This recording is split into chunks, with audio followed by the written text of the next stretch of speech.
la chaîne qui vous édifie.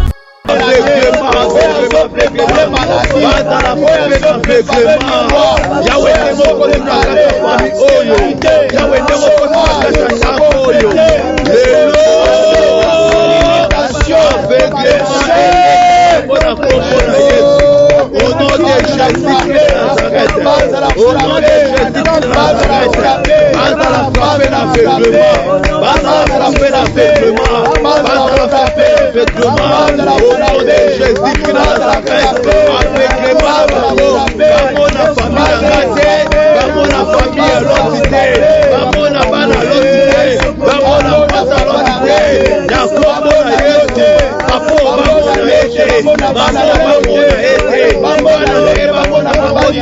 Jacob à Yesu,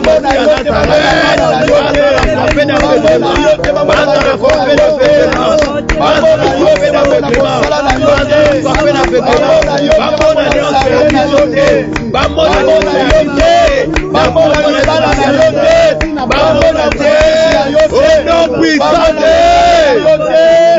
au nom puissant de Jésus, les hommes de Dieu, l'autre abimi na famille na ye.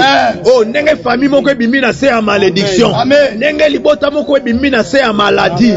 Nenge famille moko abimi na sécheresse. Nzamba abimi si bino. Abimi si nzamba abimi si l'autre. Na mwasi na bana na kati ya Sodome. Nzamba bino otika boete. Nazo détruire mena Sodome. Oh, toli to be la moto nzambe. Nzambe o abiso na justice na epe na moto. Moto nzambe kita lokola bakake. Na kati ya libota oyo. Soki bakanga yango wapi. Moto nzambe kita. Ezikisa. Ba cérémonie nyonso esalamaka, ba pratique nyonso, ba rituel, ba koro ezalaka signeux. Lelo moto nzambe zo kita, moto nzambe zo kita. Nzamba ebisi lot ne bozo bima, botala lisusi mate. Famille o ebimi lelo, etala susi mate. Paso bazaki na ba omoda ngo susute. Souffrance ba omoda ngo susute. Ba humiliation te. Pourquoi Sodome na Gomorrhe lelo ezozika? Kombo na Yesu Masia Nazareth. Kombo na Yesu Masia Nazareth. Lelo famille nanga mavuba, famille nanga blanchard, nyonso basala, nyonso esalama likolo na yango, oemema pasi, lelo moto nzambe ezokita, lelo moto nzambe ezokita, ezotumba ba cérémonie nyonso esalama, ba alliance nyonso esalama, ba rituel nyonso esalama, bona famille nange vivre malamu te, lelo moto nzambe ezotumba yango, ndenge kaka nazobeta maboko, moto nzambe au nom de Jésus-Christ de Nazareth. Alléluia. Ya déclaré moto nzambe pour la famille na yo, moto nzambe pour la famille na yo, eziki za rituel nyonso esalama, eziki na ba cérémonie nyonso, moto nzambe eziki ba alliance esalama, au nom de Jésus-Christ de Nazareth. Alliance ancestrale, alliance maléfique, alliance satanique,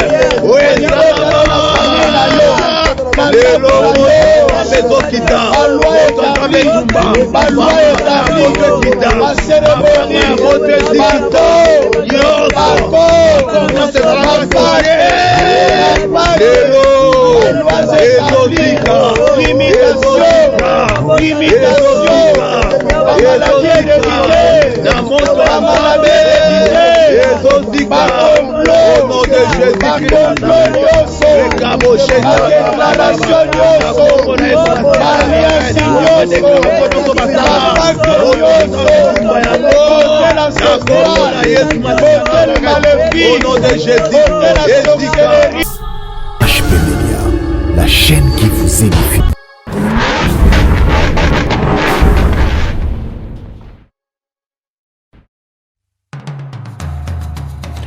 Vous êtes et voulez-vous investir à Kinshasa? Voulez-vous réjouir de vos business? L'opportunité à ne pas rater. Toronto City VIP à Maluku, un des meilleurs endroits pour résider ou implanter votre business. À quelques minutes du fleuve Congo, le fleuve de nos ancêtres. juste en face de la zone économique spéciale qui est le quartier commercial et industriel de Maluku. Waouh! Non loin du centre de ville Maluku, un quartier en pleine expansion, à quelques mètres du Macadam. Toronto City vous propose un terrain de 20 mètres sur 20 avec des bornes cadastrales. Sur un site accessible, urbanisé, avec espace de jeu, espace vert, magasin, centre médical, marché, etc. Je vous appelle, venez nombrer et acheter. Donc, je voulais juste faire l'appel à nos frères de la diaspora, de partout où vous êtes, en Afrique, en Amérique, à l'Océanie, à l'Europe, en Asie, pour venir acheter les terrains que nous sommes juste en train de morceler. Vous allez bien voir qu'il y a des bornes, il y a même les travaux qui sont juste en train d'effectuer. Donc le terrain est bel et bien assuré. Il y a l'eau non loin de nous, vous allez voir, derrière moi c'est la régie des eaux. De l'autre côté c'est le société Vodacom. Et devant moi c'est juste World Vision. Là où Vision Mondiale sont juste en train aussi à un projet de construire les maisons pour ces travailleurs. Donc voilà, nous sommes ici à Maluku. C'est déjà un endroit habitable. Les quartiers, comme vous allez voir de l'autre côté, c'est déjà habitable. Il y a déjà les gens et c'est non loin parmi les autres cités que vous connaissez déjà. Donc je suis très fier de vous présenter ces produits qui n'est rien d'autre que, oui, nous achetons les voitures, nous achetons tout ce que nous pouvons avoir. Mais avoir une parcelle, c'est vraiment une très bonne chose. Pour tout contact, contactez Willy Mafuta au +1 90 57 30 15 40. Toronto City, waouh, les 4 qui nous réservent l'avenir de demain. Vive le Congo, vive Kinshasa. HP Media, la chaîne qui vous édifie. Shalom na bandeko nyonso oyo boza branché na Parole Vie en ce moment. Bipai nyonso bozali na 2h du matin, 3h, 4h, 5h du matin, 23h, minuit. Ezo dépendre na bipai wapi bozo sambela na biso elongo. Opesi bino mbote mingi na kombo ya mokonzi na biso Yesu Kristo Masia Nazareth. Nzambe moko tondimela, Nzambe moko ya kufela biso na ekulusu, Nzambe moko oyo andima kozwa esika na biso pour que biso tozwa bonsomi. Yesu Kristo Masia Nazareth. Topesi bino mbote mingi ba papa ba mama, ba frères et sœurs bipai nyonso bozali. Nzamba bomo Yesu Kristo Masia Nazareth apambola bino. Merci papa mama pour na sacrifice oyo bondimi kosala na biso elongo na kati ya Parole Vie. Bipai nyonso bozali kokata pongi eza facilité. Okati pongi te po oteka, okati pongi te po okende koteka, to po okende musala, okati pongi te po okende kosomba, okati pongi te po okende rendez-vous moko songolo, mais okati pongi pe ose disposer na raison moko ya koluka elongi na Nzambe. Papa mama frères et sœurs, ndenge mosali na Nzambe pasteur Herbie alobaka yango souvent que moto oyo aza capable ya kobondela pe ko gêner aza capable na nyonso. Tika na ebiso papa mama losambo ezali arme moko efficace, donc la seule arme oyo Christ ton Nzambe apesa biso na nzela na yango nde ezo permettre biso to se défendre contre barise ya diable, to se défendre contre ba plan maléfique ya diable, peto yé bako se protéger na yango ezali kaka losambo. Losambo ezo permettre biso to yé bako défendre ba intérêt na biso, to yé bako mibate la bipai wapi tozali. Merci papa mama pona bolingo bozana yango, merci pona ko disposer tango na bino pona losambo ya tongo na lelo oyo eza internaf, intercession internationale des familles.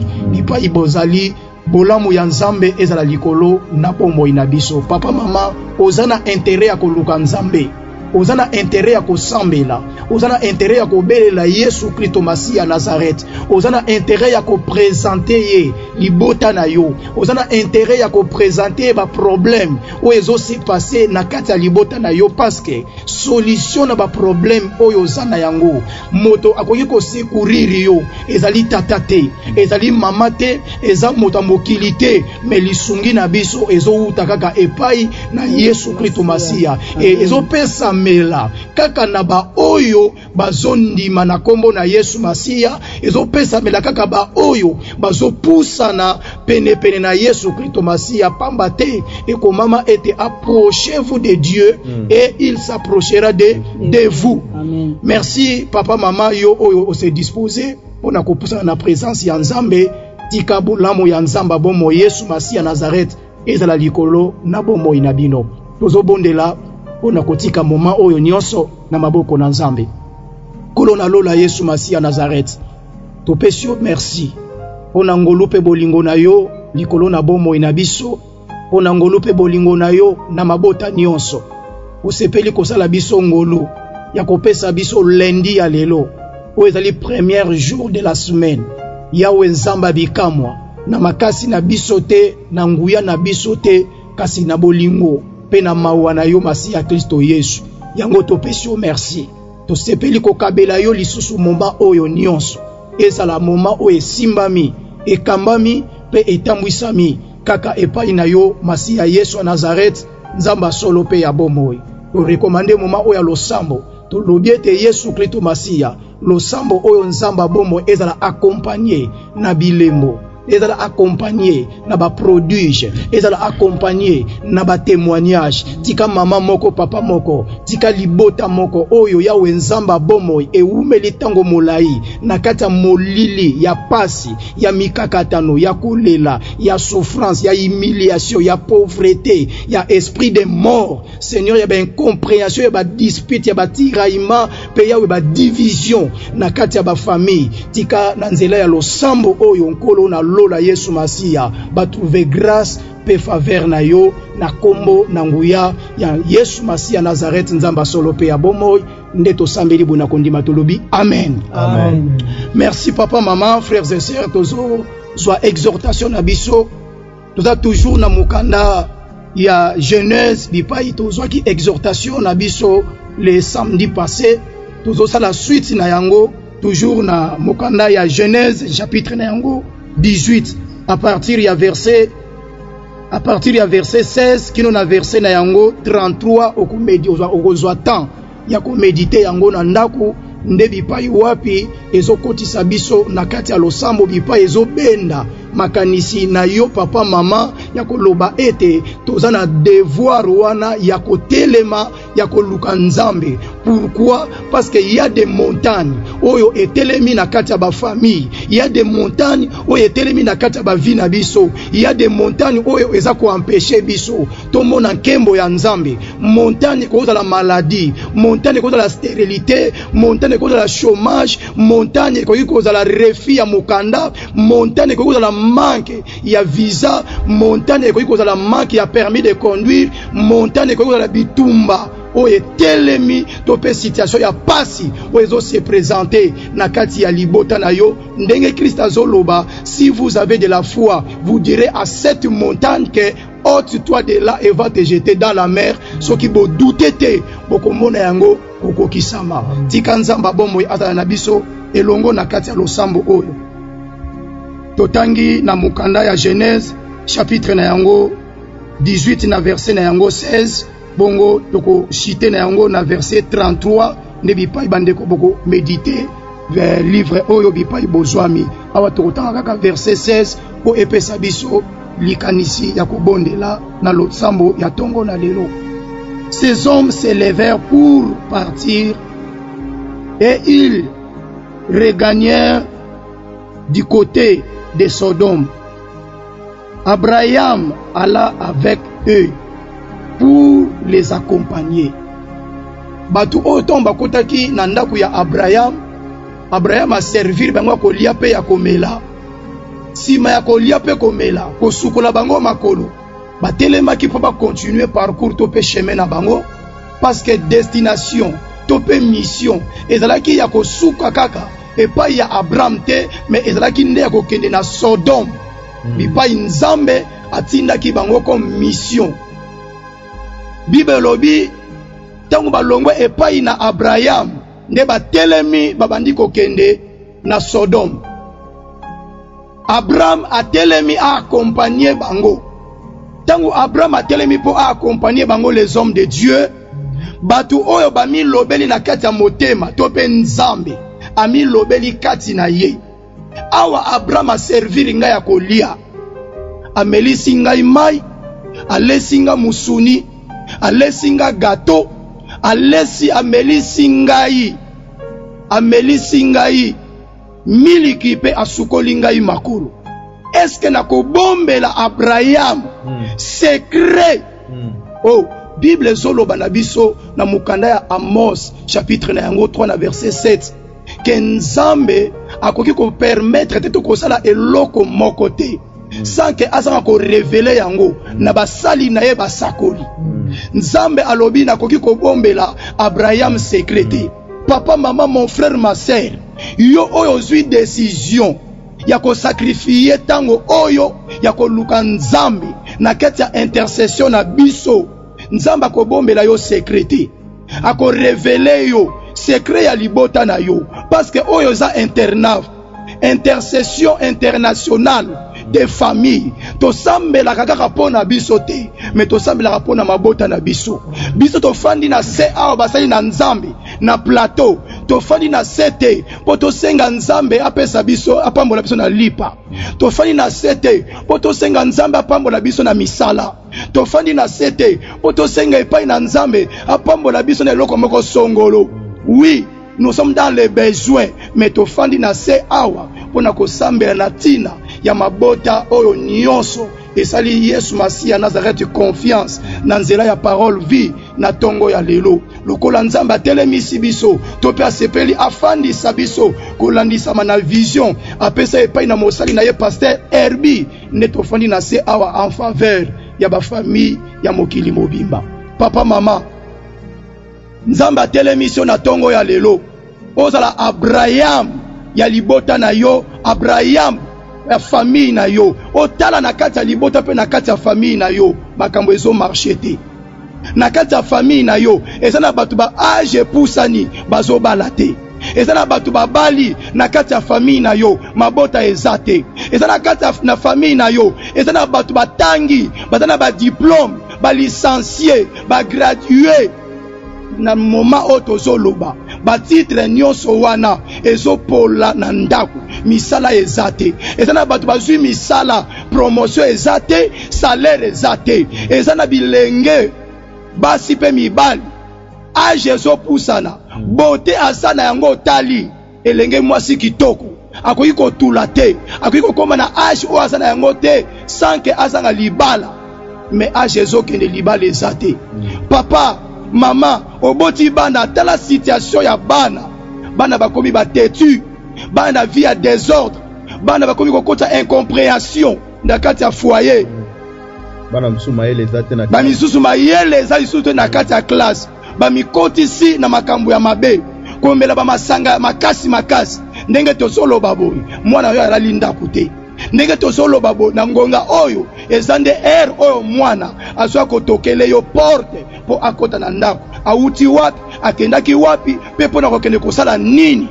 Papa mama mon frère ma sœur eza situation oyo esengeli yo na ngato luka nzambe na tongo ya lelo Nzambe a révélé epai na Abraham secret ke ndenge totelemi awa nazoke na Sodome pona kokende koboma Sodome. Pourquoi? Parce que mabe eleki tellement ya mingi esimbi motema na nzambe alobi na koki ko supporter lisusu mabe ya bande kwa Sodome te esengeli nanga na boma mboka oyo a révélé Abraham a comprendre que na mboka oyo nzambe azokende koboma neve na ye Lot azakuna famille na ye ezakuna Lot aza ye moko te Lot aza na mwasi na ye l'autre azape na bana na ye soki na tiki boye l'autre akokufa mwasi ya l'autre akokufa bana ya l'autre bakokufa esengeli nanga nasala quelque chose awa nzambe arevele nga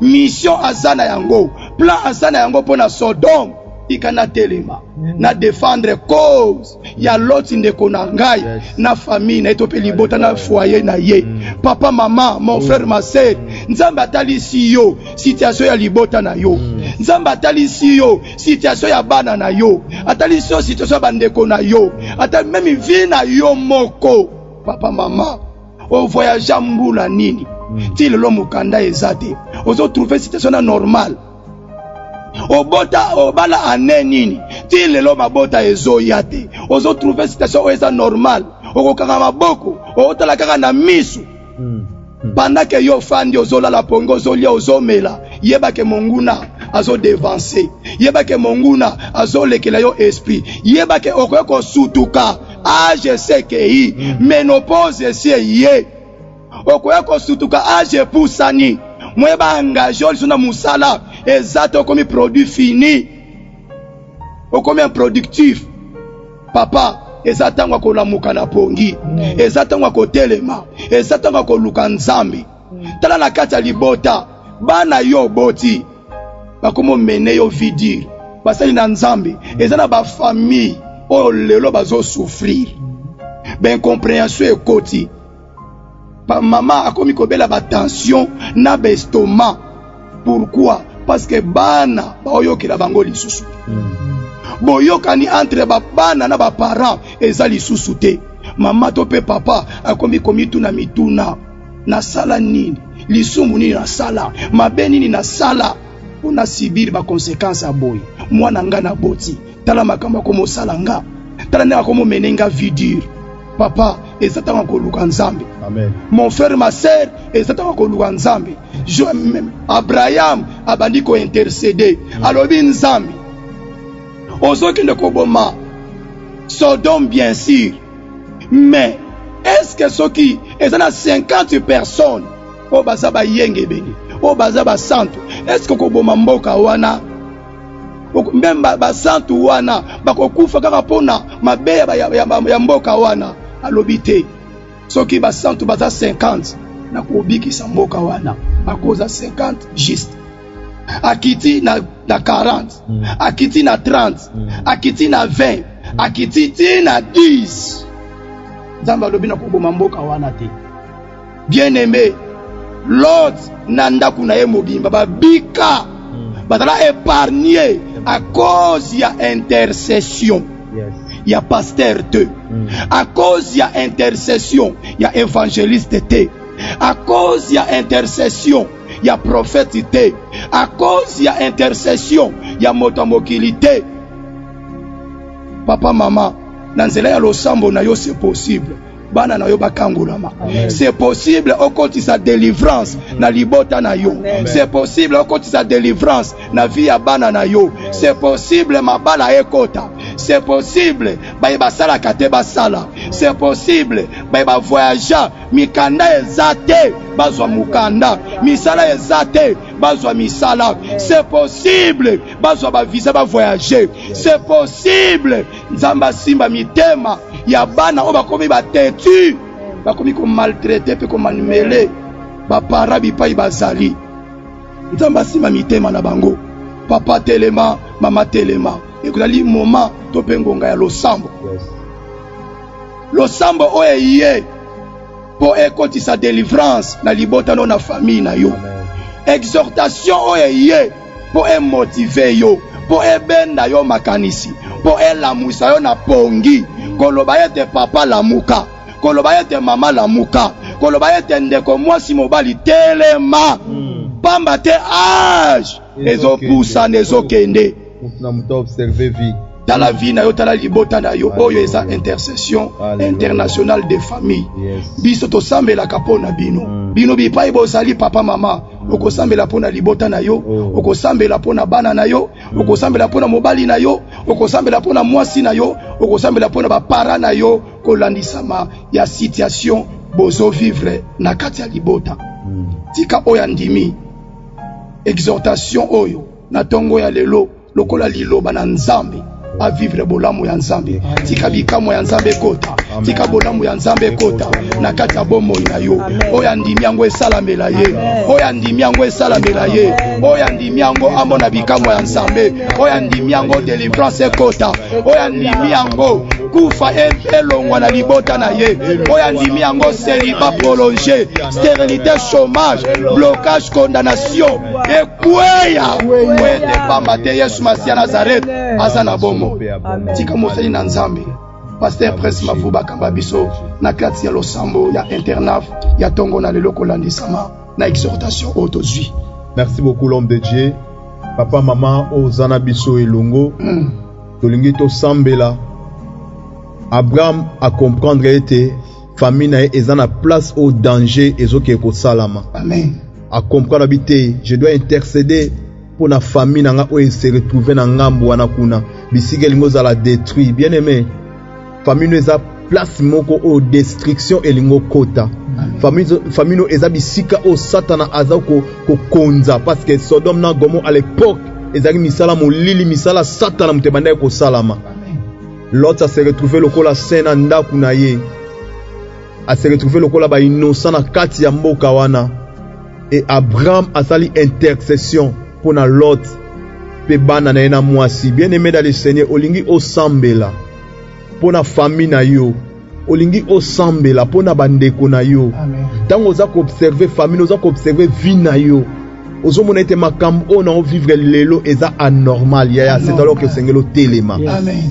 Na livre Amos place mosala nzamba tangi alobi ete nzamba alobi ete akoyi kosala eloko mote sans ka révéler pa basale bien aimé lelo soki oyoki makambo yo peut-être eza révélation o nzamba révélé yo Amen. damso bana mona vie auto l'excès na normal l'essentiel na bota mwana moko l'essentiel na zwaka lipa okoyi ko vivre na essentialité nzamba bengi biso na essentiel alobi ke lelo donc mosala akomata kokenda okoma likolo makasi donc ça dit que na koyi ko se limiter na essentialité ya olingo sambela oloba kolo mona famille na nga bisikeza mona o famille na ngezo vivre bimisa biso na situation oyo ndenge Abraham alobaki pa ya nzambe abimisa Lot na kati ya Sodome na Gomorrhe lelo to sambela to yebisa nzambe Sodome nyonso etelema na kati ya ba famille na biso situation nyonso ya pasi blocage nyonso etelema nzambe abimisa ya yo to sambela so banzambe abimisa yo biso to sambela en faveur na yo na basala nzambe to sambela elongo na kombo Yesu Masiya Nazareth. Alléluia Jésus au nom de Jésus Christ Nazareth Yahweh to sambela alléluia Jésus situation est exposée la famille moko Yesu Nazareth mon libota ensemble vivre na terre avantage et dans ma famille yoko révéler bango nzambe voilà pourquoi tu dois sambela Yesu Nazareth lelo Yesu nzambe famille oyo ebima te nzambe famille oyo babima Yesu Masiya Nazareth ezalaki na baprojet sansalike nzambe asambela mpona Lot po azalaki ndeko na ye ngai mpe na ye kosambela mpona bafamille oyo nyonso nzambe bazolanda biso partout dans le monde. Alléluia Jésus, alléluia Jésus.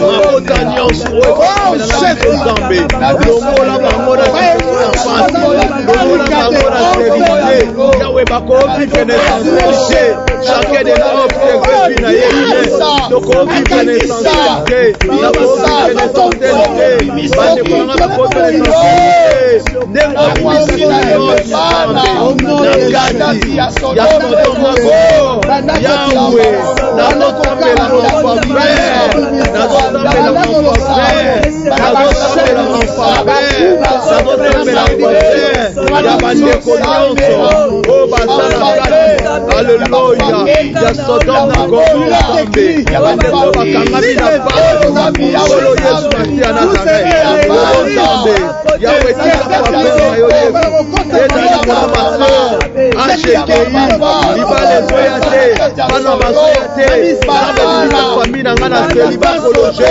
bimisa famille na nga na blocage ya bavoyage bimisa famille na nga na manke ya bavisa nzambe bimisa famille na nga nzambe bimisa Bimisa au nom de Jésus. Bimisa au nom de Jésus. Bimisa au nom de Jésus. Bimisa au nom de Jésus. Bimisa au nom de Jésus. Bimisa au nom de Jésus. Alléluia. Alléluia. Famille Ebima. Famille Ebima. Famille Ebima. Famille Ebima. Mama Bima. Dekolanga mwata Bima. Na kombo na Yesu. Bitika zali. Na kombo na Yesu. Alléluia.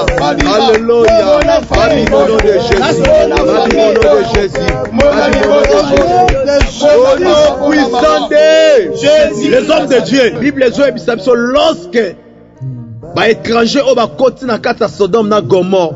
L'autre à comprendre quand Nenga Abraham a comprendre que bateau na koti ka bango te. Azui bango koti bango na kata ndaku. Oh, lelo Yesu Masiya Nazareth. Soki ndaku nezalaki na basolo ka lelo Yesu ndakota na kata ndaku na yo. Yesu akota na kata libota oyo. Soki ezana ba pratique oyo esalama kala. Bateka famille, bateka nyonso ya bino na maloba mo baloba likola famille. Lelo Yesu akota au nom de Jésus de Nazareth. Les hommes de Dieu, lorsque l'autre a bombi bateau, au Bible lobi batamboka bandana mwana muketi na vieillard. Ba yeba bimisa kaka ba étranger oh l'autre bimisa bango ba étranger tango ba bimi ba frapper bango na aveuglement toli to ebisa nzambe motonios o azoluka bundisa famille ya papa nanga azoluka bundisa santa papa ya mama azoluka bundisa famille o ezo sambela na biso na tongo lelo nzamba lola Yesu Masiya Nazareth atelema na tongo lelo a frapper na aveuglement ukolo kino na mwana muke na kombo na Yesu Masiya Nazareth avec les mains au nom de Jésus. Au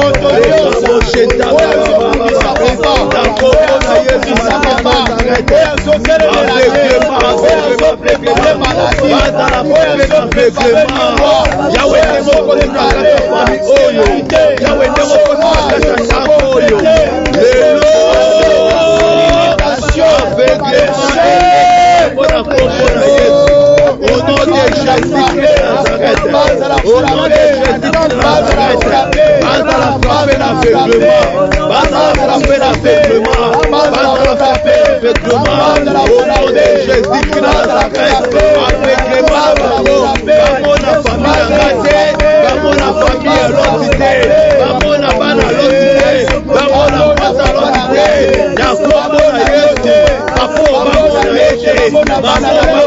ete, vamos na kombo na Yesu Masiya Nazareth,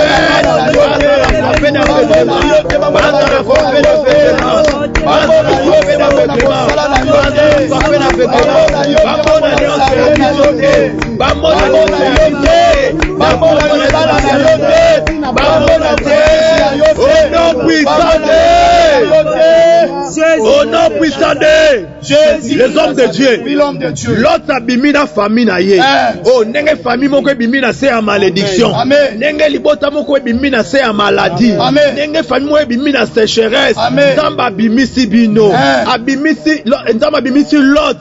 Na mwasi na bana nde na kati ya Sodome nzamba bino otika boete nazo détruire mena Sodome o toli to be la moto nzambe nzambe o abiso aranda justice na epe na moto nzambe kita lokola bakake na kati ya libota oyo soki bakanga yango wapi moto nzambe kita ezikisa ba cérémonie nyonso esalamaka ba pratique nyonso ba rituel ba koro ezalaka signeux lelo moto nzambe zo kita moto nzambe zo kita nzamba ebisi lot ne bozo bima botala lisusi mate famille o ebimi lelo etala susi mate paso bazaki na ba omona ngo susu te souffrance ba omona ngo susu te ba humiliation te pourquoi Sodome na Gomorre lelo ezozika on va pas koloba na kombo na Yesu Masiya Nazareth kombo na Yesu Masiya Nazareth lelo famille nanga mavuba famille nanga Blanchard nyonso basala nyonso esalama likolo na yango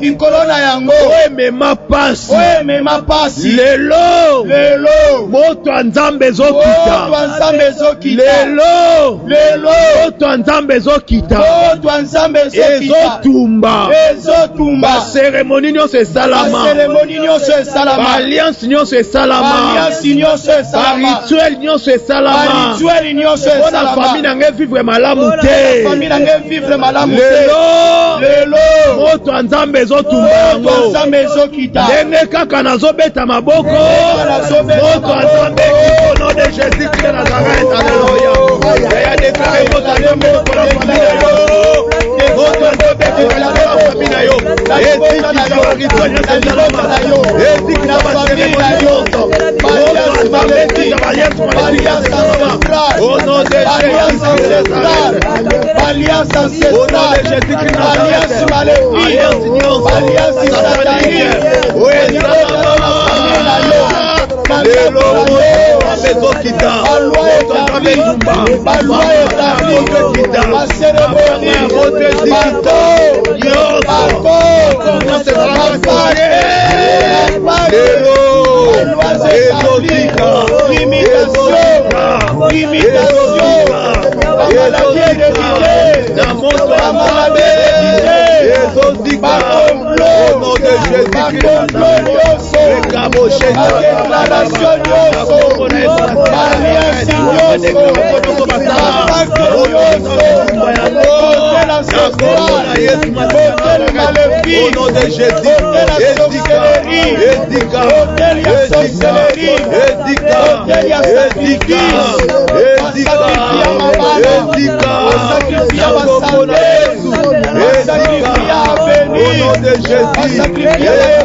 Division de la famille, division de la famille, mari de nuit, mari de nuit, femme de nuit, femme de nuit, et bima esika bato na kombo na puissant de Jésus-Christ de Nazareth. Tombola le bon mobile s'il vous plaît. Alléluia Jésus. Lot na mwasi na ye na bana babima ki na Sodome. Nazondima ete na tongo ya leo tuna losambo oyo basali na nzambe. Eza na famille moko. Ezobima na kata malédiction. Alléluia. Nazondima ete na nzela ya losambo oyo. Eza na famille moko. Yes. Nzamba zobimisa bango na maladie héréditaire, na célibat prolongé, na stérilité, na chômage, na pauvreté. Eza na famille moko bazobima na kati ya vie ya péché, na kati ya inceste. Alléluia. Alléluia. Il est écrit dans la parole de Dieu que tout ce que vous lierez sur la terre sera aussi lié dans les cieux. Il est écrit qu'il est derrière la parole de ses serviteurs pour l'accomplir. Ça, il n'a jamais été déclaré. Via papa moko ya mama moko. Ndeko mwasi mobali. Ndeko nyonso. Oya sali Yesu Masia Nazareth confiance. Ate kondima epai na Yesu Masia. Oya taleli ekulusu ya Golgotha. To déclarer kaka ndenge lota bima ye na mwasi na bana. To déclarer pour na papa mama. To déclarer pour na frères et sœurs. Abima na vie ya pasi. Abima na vie ya kolela. Abima na vie ya souffrance. Abima na célibat. Abima na stérilité. Abima na chômage. To déclarer na kombo Yesu Masia Nazareth. Déclarer na kombo na Yesu na déclarer famille. Na kombo na Yesu Masia. Na kombo na Yesu Masia. Na kombo na Yesu Masia. Allez, maman Oyabima. Maman Oyabima. Papa Oyabima. Papa, maman, mon frère, ma soeur. Allez, Bima. Bima na situation wana. Bima na vie wana. Bima na choléra. Bima na souci. Bima na regret. Bima na déception. Bima na déception. Bima na carte à esprit de mort. Bima na cimetière. Bima na cimetière. Bima na cercueil. Bima na lois établies. Bima na réclamation. Bima na réclamation. Bima na malédiction. Bima na carte alliance maléfique. Bima na carte alliance maléfique. L'alliance ancestrale. L'alliance à coutume. Allez Bima. Allez Bima. Allez Bima. Allez Bima. Tala ningezo salame. Ezo salame la moto kondima. Ezo salame la moto kondima. Tala ningezo salame raye. Tala ningezo salame raye. Tala ningezo singezo katana. Tala ningezo singezo katana. Tala ningezo boko nzambe. Ezo bimisa mama oyo.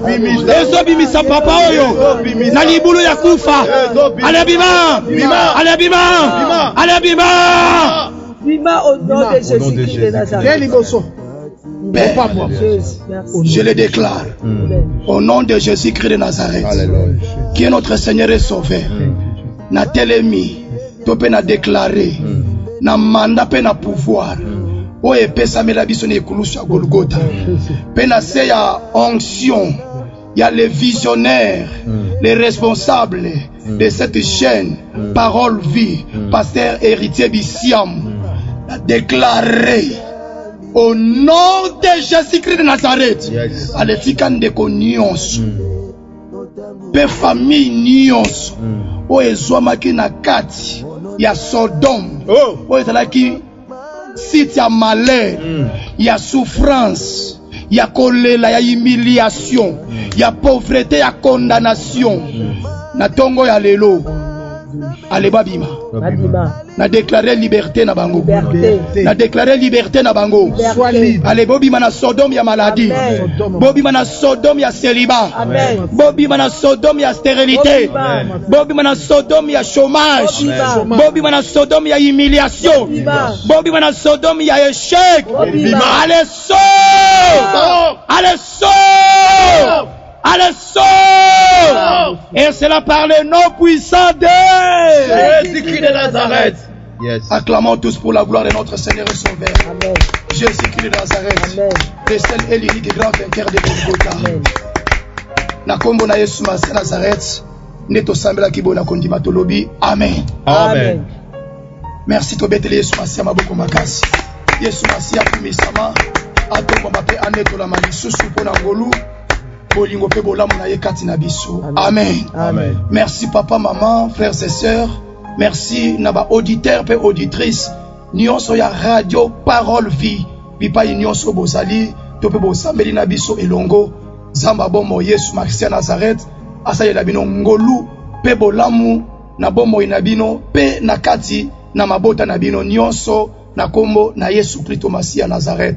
Toza vraiment reconnaissant mingi et pas inabino parce que ceux qui bino bosate biso pe moyeto za la kati na osika pona kosala mosala ezate ceux qui toza awa eza pona tina na bino ba oyo nkolo asepela ki a disposer na présence na ye na nzela na biso ne wa biso pesa biso makasi ya kotele matope ya kofanda kana se chaque lundi katikati na osika ko bondela nzambe na tina na bino.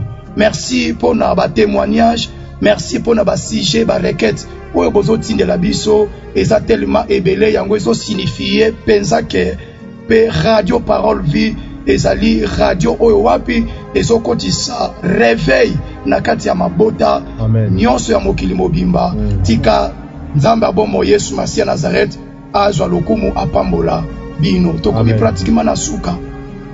Merci papa mama yo oyo ondima okoma évangéliste ya ko partager ba lien tope ya ko partager mate ya tope ba losambo oyo na ba abonné tope na ba ndeko nyonso oyo ozana bango.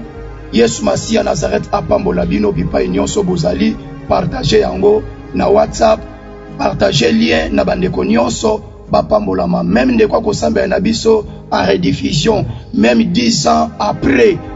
Tata na biso Jean-Paul Mayata lobaka ete losambo ezalaka na date d'expiration te. Même si osala na biso 10 ans après, bolamu nzambe ekomonisama katikati na bomoi na yo. Tika nzamba bomoi Yesu Masia Nazareth apambola bino bipai nyonso oyo bozwami. Pona bandeko bosambeli na biso pour la première fois, peut-être vous avez la difficulté ya kozwa mateya chaque jour okoki kobenga biso to pe kokobela biso soki ozana ba requête na ba numéro oyo tozopesa awa ezali plus 243 99 91 45 930 to pe na deuxième numéro ezali plus 243 89 75 70 917 wana ezali ba numéro na biso ya radio Parole Vie okoki kobenga to pe kokomela biso na ba numéro wana to pe na ba numéro oyo eza affiché au bas ya ba écran na bino nde bokoki kobenga to pe kokomela biso na ba numéro wana ba message na bino ikokomela biso na bolingo Yesu Masia. Merci na bino o bozo soutenir radio Parole Vie Yesu Masia Nazareth apambola bino. Un grand merci na basali na nzambe wana nazomona pasteur Prince Mavuba Yesu Masia Nazareth apambola yo pasteur. Nazomona présence à mosali na nzambe évangéliste Ladi Luyungakio Jeribal Yesu Masia Nazareth apambola yo l'homme de Dieu. Présence à mosali na nzambe mama nabiso Karine Tsau mama Yesu Masia Nazareth apambola yo asala yo ngolupe bolam bongo na technique oza na ndeko nabiso Gersar Pemba ingénieur Gersar Pemba nde azana régie kuna Yesu Masia apambola yo elongo na ingénieur topé na DG na biso Chris Kundenga Enoch Yesu Masia Nazareth apambola yo elongo na bien-aimé Trésor Ntingi Yesu Masia asala bino ngolu pe bolam. Un grand merci aussi na l'homme de Dieu, les visionnaires, les responsables, il y a Parole Vie, pasteur, héritier Bisiamu Herbi, fils de notre Père. Yesu Masia apambola yo l'homme de Dieu, oyo oza toujours dans l'ombre, o sepela ki o cede biso esika oyo et que biso tozala wana pona ko animer, to pe ko présenter tranche oyo losambo Yesu Masia Nazareth asala yo ngolu pe bolamu toza vraiment reconnaissant mingi et pas ina yo nkolo apambola yo soki Yesu Christo Masia Nazareth a misongelité neto kutani très prochainement ou lobby mardi na suite ya programme na biso ya ba enseignement comme d'habitude na ngolo pe na bolingo ya Yesu Masia Nazareth soki Christ a misongelité tokutani à très bientôt sinon bolamu nzambe ezala likona HP Media, la chaîne qui vous édifie.